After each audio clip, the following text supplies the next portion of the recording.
ఈ అవతారం ఏంటి బాసు? నీకు కంపెనీ ఇద్దామని.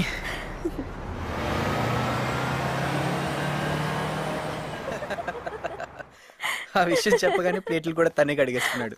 రేపు వెళ్ళగానే జీతం పెంచమని చెప్పాలి. అమ్మో ఇవాళ చాలా నవ్వేశాం. ఏదైనా చెడు జరుగుతుందేమో అని భయం వేస్తుంది. Anyway bye. బాయ్. ఏంట్రా దొంగల్లా తలుపు దగ్గర కాసుకొని కూర్చున్నారు?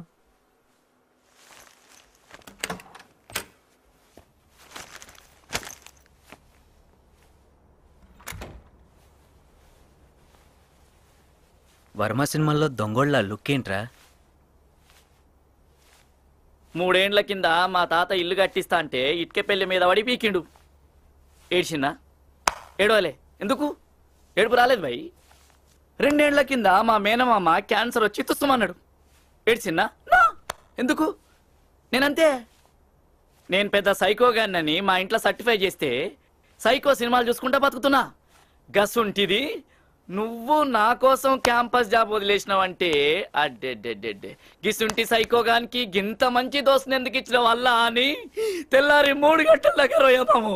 నీ ఓరిన్ పటాయించ నీకు హోటల్లో జాయిన్ అయ్యి నా కోసం క్యాంపస్ జాబ్ వదిలేసిన నాటకాలు ఆడతా సాలే.